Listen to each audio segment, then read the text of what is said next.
ಶ್ರೀ ಮಾಯಕ್ಕ ದೇವಿಗೆ 26 ಕೆಜಿ ಬೆಳ್ಳಿ ತೊಟ್ಟಿಲು ಸಮರ್ಪಿಸಿದ ಮಹಾರಾಷ್ಟ್ರದ ಭಕ್ತ.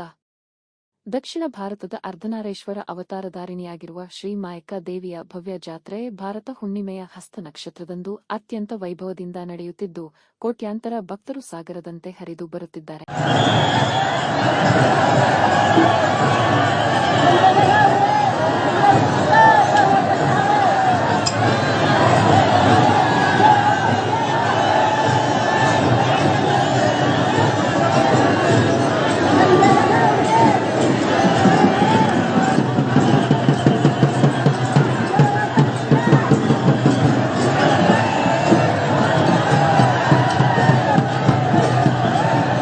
ಜಾತ್ರೆಯ ಮಹಾನೈವೇದ್ಯದ ದಿನವಾದ ಇಂದು ಮೂಲತಃ ಮಹಾರಾಷ್ಟ್ರದವರಾಗಿದ್ದು, ಪ್ರಸ್ತುತ ಉತ್ತರ ಪ್ರದೇಶದಲ್ಲಿ ವಾಸವಾಗಿರುವ ಭಕ್ತ ಸತೀಶ್ ಸಂಪತ್ ಬಾಬರ ಅವರು ಶ್ರೀ ಮಾಯಕ್ಕ ದೇವಸ್ಥಾನಕ್ಕೆ 26 ಕೆಜಿ ತೂಕದ ಬೆಳ್ಳಿ ತೊಟ್ಟಿಲನ್ನು ಕಾಣಿಕೆಯಾಗಿ ಸಮರ್ಪಿಸಿ ತಮ್ಮ ಹರಕೆ ತೀರಿಸಿದರು.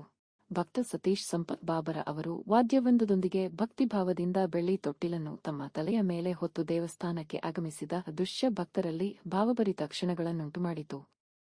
ದೇವಿಗೆ ವಿಶೇಷ ಪೂಜೆ ಸಲ್ಲಿಸಿ ಹರಕೆ ತೀರಿಸಿದ ಅವರು ದೇವಿಯ ಕೃಪೆಗೆ ಪಾತ್ರರಾದರು.